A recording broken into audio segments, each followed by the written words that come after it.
In the sleepy suburb of Little Winging, where Privet Drive stretched in a monotonous parade of identical brick houses, the Dursley family cultivated an existence as predictable as the ticking of their kitchen clock. Vernon Dursley, a man whose broad shoulders and thick neck seemed sculpted for the weight of his mundane ambitions, presided over Grunnings, a drill manufacturing firm, with a smug satisfaction derived from ledgers and profit margins. His mustache, meticulously groomed, bristled with every boast of his company's success, his world confined to the tangible clink of coins and the hum of factory machines. Petunia, his wife, was a woman of sharp angles, her blonde hair scraped into a tight bun, her elongated neck honed by years of peering over garden fences to glean the minutiae of neighborhood gossip. Mrs. Next Door's choice of curtains, the postman's tardy rounds, their son, Dudley, a boy of prodigious girth whose tantrums shook the house, was the epicenter of their devotion, indulged with mounds of toys, sweets spilling from cupboards, and a wardrobe bursting with clothes he outgrew in months. The Dursleys cherished their normalcy, a fortress against anything that whispered of the extraordinary, for they harbored a secret that gnawed at Petunia's pride like a persistent moth.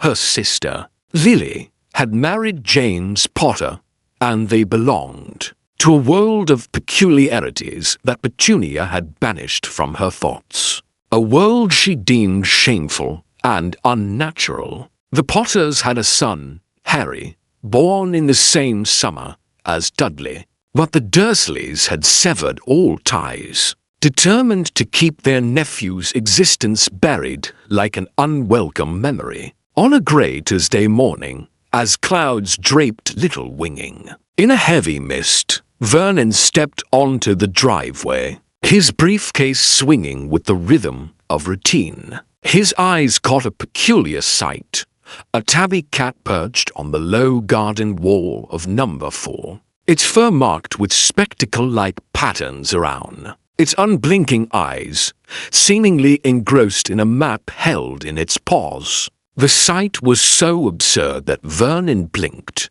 attributing it to the dim dawn light, and drove into the city, the hum of his car a familiar anchor. But the day unraveled into strangeness. In the streets, clusters of people in vibrant cloaks, emerald, green, crimson red, sapphire blue, gathered in hushed excitement, their voices carrying a feverish energy that prickled Vernon's skin. Owls, creatures of the night, swooped through the daylight sky, their wings cutting through the air with unnatural purpose, drawing stares from passers-by who sensed something amiss. At his office, Vernon's ears caught fragments of conversation, names like Potter and Harry drifting through the air like unwelcome ghosts. His stomach churned, but he dismissed it as coincidence, clinging to the comfort of his paperwork. By evening, as he returned to Privet Drive, the tabby cat remained on the wall, its gaze piercing him with an intensity that made his palms sweat. Inside, Petunia prattled about trivialities: the neighbor's new lawnmower, a sale at the supermarket, but Vernon's thoughts tangled in the day's oddities, a nagging unease settling like dust. As the Dursleys slept, their house cloaked in the silence of suburbia, Privet Drive stirred with unseen purpose. A tall, thin figure emerged from the shadows, his silver beard and hair flowing like moonlight over his purple robes, embroidered with stars that seemed to shimmer with a life of their own. Albus Dumbledore, a man whose presence carried the weight of centuries, held a silver device resembling a lighter, its clicks dousing the street lamps one by one, plunging the road into a velvet darkness that felt alive with secrets. The tabby, cat transformed before his eyes into Professor Minerva McGonagall, her stern face framed by square glasses, her emerald cloak blending with the night. Her voice, low and urgent, spoke of the day's rumors rippling through their hidden world, the dark wizard known as You-Know-Who, or Voldemort, whose reign of terror had cast a shadow over wizards and witches for over a decade, had fallen the previous night. James and Lily Potter had perished defending their infant son, Harry, who survived a killing curse that left only a lightning-shaped scar on his forehead. The curse's rebound had shattered Voldemort's power, sparking celebrations across their secret society, wizards raising glasses in candlelit pubs, fireworks bursting in patterns of phoenixes and stars, all hailing the boy who lived, the child who had ended a nightmare. A low rumble grew into a thunderous roar as Rubeus Hagrid arrived, a giant of a man astride a flying motorcycle that gleamed faintly under the stars, its engine growling like a beast tamed by magic. His wild black hair and beard framed beetle-black eyes glistening with tears, his moleskin coat damp from the journey. He cradled baby Harry, wrapped in blankets, rescued from the wreckage of the Potter's home in Godric's Hollow, where splintered beams, shattered windows, and the faint smell of scorched wood bore witness to the tragedy. Dumbledore placed the child gently on the Dursleys' doorstep, the concrete cold beneath the blankets, tucking a parchment letter inside to explain Harry's heritage and the necessity of his upbringing among Muggles for protection. The trio lingered, their breath visible in the chill dawn air, watching as the first light touched Harry's scar, the boy stirring innocently, oblivious to the fame and peril that shadowed his name. They departed, leaving him to a world that would conceal his true nature. The motorcycle's roar fading, the street lamps flickering back to life as if nothing had occurred. 10 years slipped by like pages in a forgotten book, and Harry Potter endured a childhood of neglect in the Dursley household. His home was a cupboard under the stairs, a cramped space thick with the musty scent of old coats and the dust of neglect, where spiders spun delicate webs in corners lit only by a flickering bulb that buzzed faintly. He wore Dudley's cast-off clothes, their hands dragging, sleeves swallowing his hands, his jet-black hair defying combs and scissors to remain a tousled crown, his vivid green eyes peering through round glasses, mended with strips of tape that peeled at the edges. The lightning scar on his forehead drew curious glances from strangers, explained by the Dursleys as a relic of a car crash that killed his parents' drunkards. They lied, to tarnish any sympathy for the boy they treated as a burden. Strange incidents punctuated Harry's life, hints of a power he couldn't name. A disastrous haircut regrew overnight, its strands as defiant as ever. Pursued by Dudley's gang through the schoolyard, he found himself inexplicably on the roof, safe but bewildered, the wind cool against his flushed face. On Dudley's 11th birthday, when no babysitter could be found, Harry was forced along to a zoo outing, the air heavy with the smell of animals and popcorn. At the reptile house, he felt an odd kinship with a Brazilian boa constrictor, its emerald scales glinting, its eyes gleaming with a knowing sadness. As Dudley pounded the glass in frustration, it vanished, freeing the snake to slither away amid screams of startled visitors. The Dursleys, furious, blamed Harry's freakishness, locking him in his cupboard for days. The darkness pressing against him like a weight. Summers were a trial. with Dudley's bullying relentless, his gang chasing Harry through playgrounds or pelting him with taunts and stones. The long days stretched endlessly, the air thick with the scent of cut grass and Petunia's rose bushes, their petals wilting in the heat. One ordinary morning, the post arrived with a clatter, bringing an anomaly, a parchment envelope addressed to Harry, specifying his cupboard under the stairs. Sealed with a purple wax crest and inscribed in emerald green ink that shimmered faintly. Vernon seized it, his face draining of color, and tore it to shreds, his hands trembling. More letters followed, relentless as a tide, pouring through the letterbox, slipping under doors. Even emerging from the eggs Petunia cracked, their shells cracking to reveal rolled parchment. In desperation, the Dursleys boarded up the house, the hammer's thud echoing through the halls, and fled first to a hotel where letters awaited in their room, stacked neatly on the desk, then to a dilapidated shack on a storm-battered rock at sea, its wooden walls creaking under the assault of waves, the air sharp with salt and damp.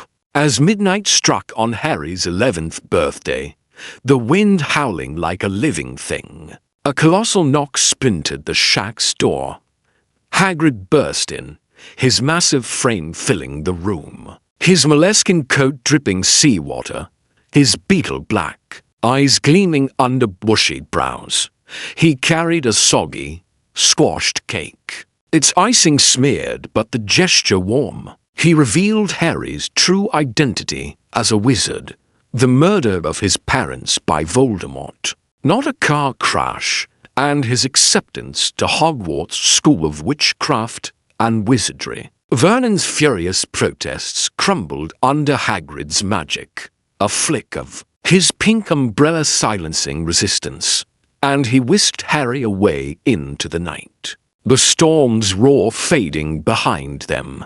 In London, they entered the Leaky Cauldron, a dingy pub invisible to Muggle eyes, its smoky interior thick with the scent of ale and wood smoke, its patrons in pointed hats and flowing robes greeting Harry with awe, their voices hushed as they recognized the boy who lived. Hagrid tapped a brick wall in the courtyard, each tap precise, and it parted like a curtain to reveal Diagon Alley, a cobblestone street alive with enchantment. The air buzzed with the chatter of shoppers, the clink of coins, and the hoot of owls from Elop's Owl Emporium, where feathered creatures perched in rows, their eyes glowing like lanterns. Shops displayed cauldrons of brass and pewter, their surfaces gleaming under the sun. Telescopes promising glimpses of distant stars, and broomsticks like the Nimbus 2000, their polished handles whispering of flight. At Gringotts, the Goblin Run Bank, marble halls gleamed under crystal chandeliers, and goblins with shrewd faces and claw-like fingers counted coins with mechanical precision. A thrilling cart ride plunged them through underground tunnels, the air cool and damp, the tracks twisting past stalactites dripping with moisture, to Harry's vault, brimming with piles of gold galleons, silver sickles, and bronze knuts left by his parents, the coins clinking softly as they were scooped into a bag. Hagrid retrieved a small, grubby package from Vault 713, its contents shrouded in secrecy, his hands careful as he tucked it away. Shopping for school supplies unfolded like a dream woven from wonder, flourish, and blots. Smelled of aged leather and ink, its shelves stacked with tomes on charms, potions, transfiguration, and magical creatures, their pages rustling as if eager to share their secrets. Madame Malkin's robes for all occasions fitted Harry in black robes, the fabric soft yet sturdy, the needle and thread moving as if guided by invisible hands. While a pale boy with a sneering air spoke of elite wizarding families, his words sharp with disdain. At Ollivander's, a dusty shop where thousands of wand boxes lined the walls, the air heavy with the scent of polished wood and magic, Harry tested wands that sparked, sputtered, or misfired, each one rejecting him until one of holly and phoenix feather warmed to his touch, a faint glow emanating as it chose him. Its twin, Mr. Ollivander noted, had given Harry his scar, a connection that sent a shiver through the room. Hagrid gifted Harry a snowy owl, Hedwig, her feathers soft as moonlight, her amber eyes bright with loyalty, handing Harry a ticket for the Hogwarts Express from platform 9 3/4. Hagrid left him to return to Privet Drive, where the Dursleys, chastened by Hagrid's magic, kept their distance, their fear of Harry's newfound power palpable. In their averted gazes at King's Cross, the station bustled with the clamour of travellers, the air thick with the smell of coffee and exhaust. Harry, clutching his trunk and Hedwig's cage, felt lost until he overheard a red-haired family mention platform 9 3/4. The Weasleys, warm and chaotic, their clothes patched but their smiles genuine, guided him through a solid barrier between platforms 9 and 10. A moment of breathless magic as the bricks parted to reveal a hidden platform. A scarlet steam, engine-puffed steam that carried the faint scent of coal and enchantment. Its whistle sharp in the morning air. Boarding, Harry shared a compartment with Ron Weasley, a freckled, lanky boy in hand-me-down robes, his pet rat Scabbers dozing in his pocket, its whiskers twitching. Ron spoke of his large family brothers Bill in Egypt, Charlie with dragons, Percy the prefect, Fred and George the pranksters, and Sister Ginny and their home, the Burrow, a ramshackle haven of warmth and clutter.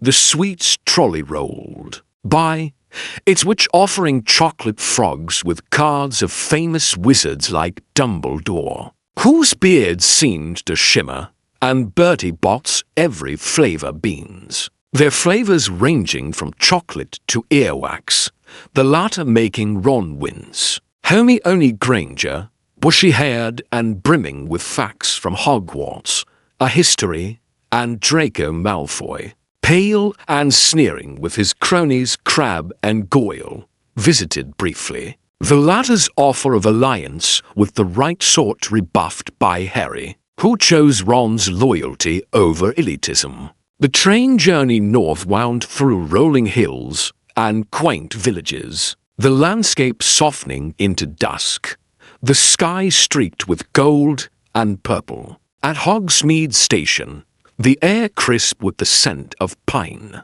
Hagrid herded first-years into boats across a glassy lake, its surface reflecting the starry sky like a mirror. Hogwarts Castle loomed ahead, its turrets piercing the heavens, its windows glowing like beacons against the cliff, its silhouette a promise of wonders within. The entrance hall, vast and torchlit, echoed with the chatter of nervous students, its flagstone floor worn smooth by centuries of footsteps. Professor McGonagall, stern in emerald robes, her hair in a tight bun, explained the house system: Gryffindor for bravery, Hufflepuff for loyalty, Ravenclaw for wit, Slytherin for ambition. In the Great Hall, the enchanted ceiling mirrored the night sky, stars twinkling above floating candles that cast a warm glow over long tables laden with silverware. The sorting hat, patched and frayed, its brim sagging, sang a song of the founder's virtues, its voice resonating through the hall. Sorting began, Hermione swiftly placed in Gryffindor, Ron after a tense moment, Malfoy in Slytherin, and Harry after a whispered debate with the hat sensing Slytherin potential. In Gryffindor at his plea, a feast materialized: roast beef, Yorkshire, puddings, mashed potatoes, peppermint humbugs, the plates refilling magically. The air rich with the aroma of herbs and butter. House ghosts glided through, nearly headless Nick's head wobbling from a botched execution. His ruff starched despite centuries. Dumbledore's speech welcomed all. His voice warm yet commanding, forbidding the third-floor corridor and the forbidden forest beyond the grounds. Gryffindors climbed spiral stairs to their tower, passing through a portrait of the fat lady, her pink dress fluttering as she demanded a password. The dormitory, with four-poster beds draped in scarlet, smelled faintly of wood polish and lavender, and Harry fell asleep, dreaming of a turbaned figure beneath the castle's starry ceiling. Hogwarts pulsed with a magic that seemed to breathe. Through its ancient stones, its corridors a labyrinth of wonder and mystery. The walls, hewn from granite, bore faint runes that glowed under certain moons, whispering of protections laid by the founders over 1,000 years ago. Staircases shifted mid-step, their balustrades carved with mythical creatures: griffins, phoenixes, dragons that seemed to watch passers-by. Portraits lined every hall, their occupants gossiping, napping, or stepping between frames to visit neighbors. Their voices a soft hum of painted life. Sir Cadogan, a pint-sized knight in clanking armor, brandished his sword and challenged students to duels, his bravado echoing down empty corridors. Peeves the poltergeist, a cackling spirit with a mischievous grin, darted through walls, dropping water balloons that burst in icy sprays or rattling suits of armor that clanged like discordant bells. Doors required tickling, singing, or polite requests to open, some disguised as tapestries depicting epic wizarding battles or serene landscapes where unicorns grazed. The room of requirement, whispered of by older students, appeared only to those in desperate need, its secrets locked beyond first-year reach. The forbidden forest, a dense expanse of gnarled trees and rustling undergrowth, stretched beyond the grounds, its shadows hiding centaurs, unicorns, and darker creatures that stirred in the moonlight. The castle's daily rhythms were a blend of the mundane and the magical. The great hall at breakfast groaned with platters of bacon, eggs, and toast, their aromas mingling with the tang of pumpkin juice, while owls swooped through, dropping letters and packages tied with twine. The owlery, high in the west tower, smelled of straw and droppings, its stone floor crunching underfoot as owls from barn to tiny scops perched in rows, their hoots carrying messages across the wizarding world. Harry sent notes to Hagrid via Hedwig, her snowy wings a blur as she soared over the lake, where the giant squid waved lazy tentacles, its shadow rippling under the water's surface. The Gryffindor common room, a cozy haven of scarlet tapestries and overstuffed armchairs, crackled with the warmth of a fire that never died, its logs popping softly. Students sprawled by the hearth, quills scratching parchment, while Fred and George Weasley plotted pranks, their laughter infectious. Seamus Finnegan once set his homework ablaze with a misfired spell, the smoke curling toward high windows that overlooked the Quidditch pitch and the lake's glassy expanse. Classes unveiled the wizarding world's depth, each a portal to new wonders. Potions, held in the chilly dungeons, carried the sharp tang of boiled herbs, metallic vapors, and the faint sweetness of stewed roots. Cauldrons bubbling over open, flames that cast flickering shadows, shelves groaned with jars of beetle eyes, dried nettles, slimy knotgrass, and powdered bicorn horn.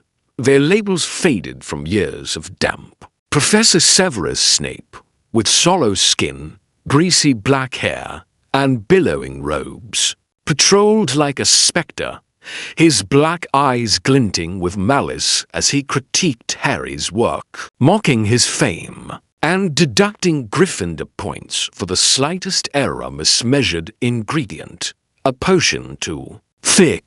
His favoritism towards Slytherins, especially Draco Malfoy, was blatant. Their mediocre drafts praised while Harry's efforts drew sneers. Yet, the precision of potion-making fascinated Harry. The way a single extra stir could transform a sleeping draught into poison or a swelling solution into a cure. Each cauldron a delicate balance of science and magic. Charms, taught by tiny Professor Phileas Flitwick, perched on a stack of books to see over his desk, was a lighter affair, the classroom, bright with tall windows and the hum of magic. The air sparkled when spells succeeded, feathers rising under Wingardium Leviosa's swish and flick, or smoked when they failed, Ron's quill once rocketing into the ceiling like a dart. Flitwick's high-pitched voice encouraged experimentation, demonstrating Lumos to light wand tips or Reparo to mend broken quills, his wand flourishing with a grace that belied his size. Hermione's flawless technique earned nods, while Harry's first levitated feather brought a rare smile. The room alive with the soft glow of successful charms.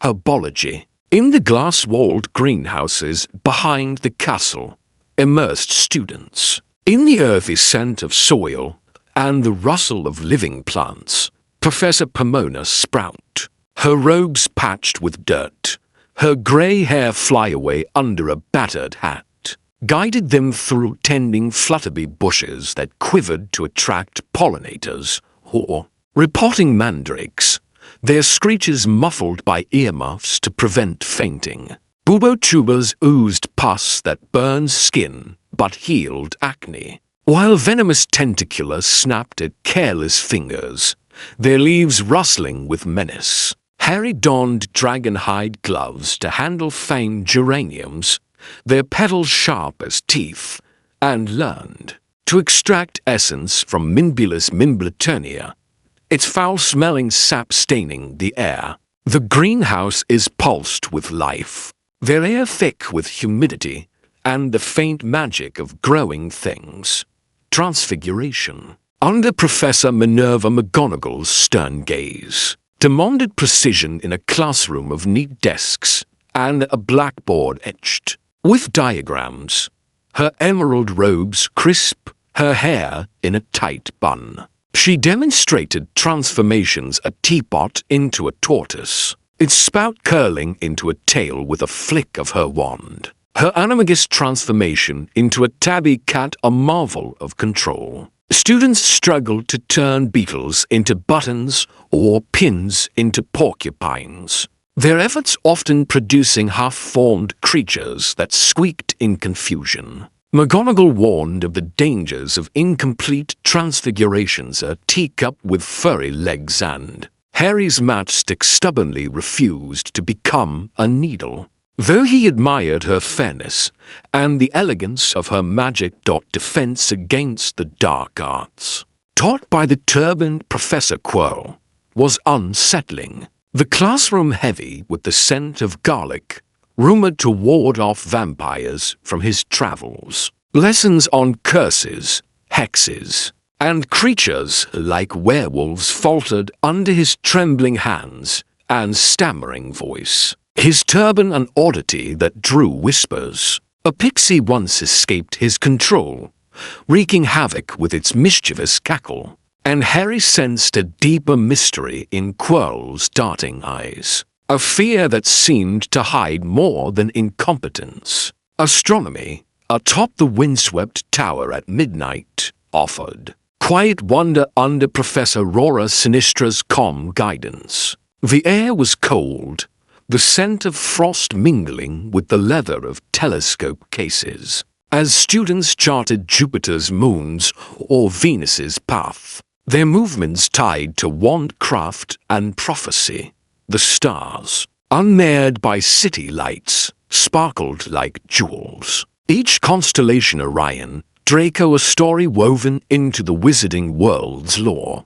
History of magic, taught by the ghostly Professor Cuthbert Binns, droned on goblin rebellions and the International Confederation of Wizards, his translucent form floating through the blackboard, his monotonous voice lulling students into a haze, their quills drooping over parchment. Quidditch was the school's heartbeat, its pitch ringed by wooden stands weathered by centuries of cheers, the air alive with the whistle of wind and the thud of bludgers. Harry, as Gryffindor's youngest seeker in a century, trained on his Nimbus 2000, its polished handle gleaming under the sun, its speed a thrill that made his heart race. Oliver Wood, the burly captain, drilled the team on formation's Hawk's Head. Attack! Wronski faint, his voice hoarse over the wind.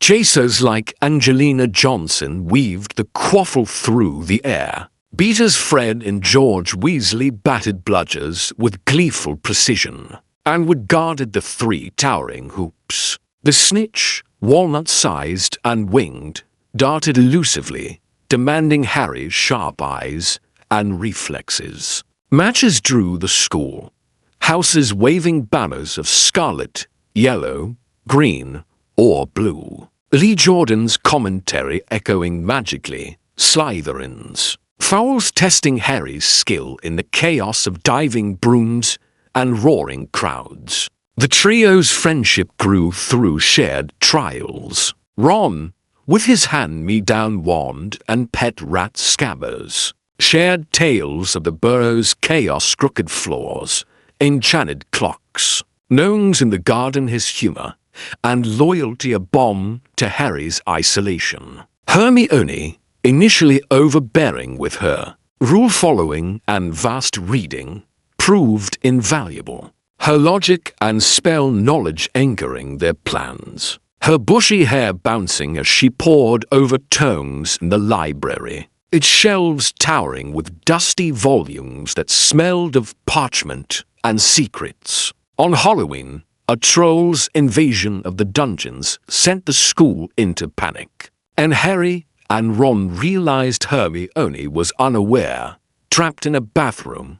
They rushed to her, finding the creature wielding a club, its stench overwhelming, their teamwork-rons. Levitation's spell, Hermione's quick thinking knocked it out, cementing their bond. The bathroom's tiles cracked from the troll's fall, the air thick with dust and relief. Quidditch against Slytherin was a whirlwind of speed and danger. Harry's broom jinxed, bucking wildly as he clung on, the crowd's gasps echoing below. Hermione spotted Snape muttering, his eyes fixed on Harry, and set his robes aflame with a whispered spell, breaking the curse. Harry caught the snitch in his mouth, a daring dive securing Gryffindor's victory, the stands erupting in cheers. Suspecting Snape, the trio researched Nicholas Flamel, Hermione uncovering his creation, the Philosopher's Stone, in an ancient alchemy tome. The stone, capable of turning metal into gold and granting immortality via the elixir of life. Was the package Hagrid retrieved from Gringotts, hidden behind Fluffy, the three-headed dog in the third-floor corridor, protected by teachers' enchantments? Hagrid, in his cozy hut with its roaring fire and rock-hard cakes, let slip that music-tamed Fluffy, his beetle-black eyes softening at the mention of magical creatures. Hagrid's love for creatures led to trouble when he acquired a dragon egg, its shell pearlescent in the firelight of his hut. The air thick with the smell of singed wood as it hatched into Norbert, a Norwegian ridgeback. The dragon grew rapidly, its flames licking the furniture, its scales glinting like emeralds. Harry and Hermione devised a plan to send Norbert to Ron's brother Charlie, who studied dragons in Romania, under the invisibility cloak, a shimmering heirloom from Harry's father via Dumbledore. They smuggled Norbert to the astronomy tower, its stones cold underfoot, where Charlie's friends whisked the dragon away on broomsticks under the starry sky. Draco Malfoy's spying led to detention, the trio caught by Filch, the caretaker, his lantern casting shadows as he marched them to McGonagall. Detention took them to the Forbidden Forest, its air heavy with the scent of moss and decay, its trees whispering secrets in the moonlight. Hagrid led them to track a wounded unicorn, its silver blood gleaming on the forest floor, a sight both beautiful and chilling. Harry and Malfoy, separated from the group, encountered a cloaked figure drinking the unicorn's blood, its hooded form radiating malice. Malfoy fled, but Harry froze as the figure advanced, pain searing his scar. Friends, a centaur with silver blonde hair, galloped in, driving the figure away, his hooves thudding against the earth. He warned that unicorn blood sustained life at a terrible cost, cursing the drinker, and hinted at Voldemort's lingering presence, seeking the stone's power. With Dumbledore summoned to London, the trio sensed urgency, believing Snape aimed to steal the stone for Voldemort. They slipped past Filch under the invisibility cloak, its fabric cool and weightless, to the third-floor corridor, where Fluffy's three heads growled, saliva dripping from massive jaws. Harry played a flute Hagrid had given him, its notes soft and lilting, lulling the beast to sleep, its snores rumbling like thunder. They dropped through a trapdoor into a dark chamber, landing on Devil's Snare, its tendrils coiling around them. Hermione's knowledge of magical plants freed them with a burst of light, the vines shrinking from the warmth. A room of winged keys followed, their feathers glinting as they fluttered above a locked door.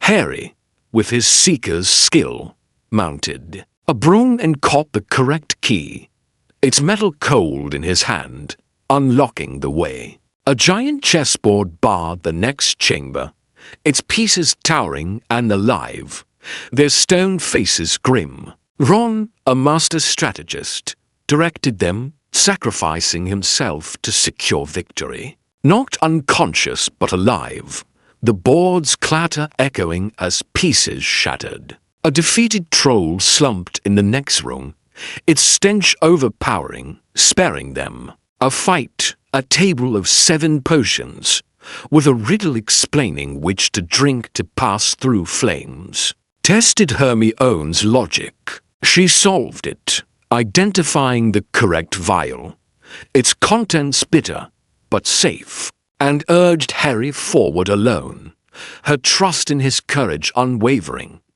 Harry entered the final chamber, expecting Snape, but found Quirrell before the Mirror of Erised, its ornate frame glinting in the torchlight. Quirrell, no longer stammering, revealed his allegiance to Voldemort, his turban unwrapping to expose a ghastly face on the back of his head, the dark wizard himself. Parasitic and weak, he admitted cursing Harry's broom and drinking unicorn blood to sustain his master.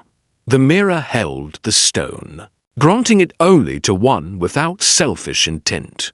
Harry, seeing himself holding the stone, felt its weight in his pocket, the mirror recognizing his desire to protect it. Quirrell lunged, but Harry's touch burned his skin, the pain unbearable as Voldemort's voice hissed in rage. Harry's scar blazed, and he fainted, the stone safe in his grasp. He awoke in the hospital wing, bandaged but alive, the air soft with the scent of antiseptic potions and lavender. Dumbledore sat beside him, his eyes twinkling behind half-moon spectacles, explaining the stone's destruction, Flamwell's acceptance of mortality, and the cloak's heritage from Harry's father. The protection from Lily's sacrifice, a love so pure, had burned Quirrell, repelling Voldemort's evil. The year-end feast saw Gryffindor win the House Cup, thanks to last-minute points for Harry, Ron, Hermione, and Neville's bravery, the whole erupting in scarlet and gold banners. The air alive with cheers, and the clink of GOBLETS. Winter had cloaked Hogwarts in snow. The great hall aglow with enchanted trees dripping with icicles that never melted, their branches heavy with silver ornaments that glowed faintly. Harry stayed. For Christmas, playing wizard chess with Ron, the pieces shouting strategies as they moved across the board, their clashes echoing in the common room's warmth. The invisibility cloak, its fabric shimmering like liquid silver, opened nocturnal adventures. Though the Mirror of Erised's visions of his parents James with his messy hair, Lily with her kind eyes haunted him until Dumbledore's gentle warning to live in the present. The castle's quirks portraits like Sir Cadogan challenging passers-by, staircases leading to secret towers, whispers of the room of requirement wove a living magic, potions acrid vapors, charms sparkling spells, herbologies snapping plants, transfigurations, precise transformations, and Quidditch's roaring crowds shaped Harry's world, each moment a thread in a tapestry of wonder. The Hogwarts Express carried students home, its steam curling into the frosty air, the journey south filled with laughter and plans. Harry, with Ron and Hermione's promises to write, stepped through the barrier at King's Cross, clutching a photo album from Hagrid, its pages filled with images of his parents laughing, waving. Alive, the Dursleys awaited, their faces sour. But Harry faced them with a spark of defiance, the magic of Hogwarts pulsing in his veins. The castle's halls, alive with shifting stones and whispering portraits, lingered in his mind the owleries hooting birds, the lake's rippling squid, the forbidden forest's rustling depths, Snape's glares, Flitwick's twinkling spells, Sprout's earthy lessons, McGonagall's elegance, and the snitch's fleeting buzz wove a home Harry claimed. His scar a quiet reminder of a destiny yet to unfold. Hogwarts call echoing through the summer ahead.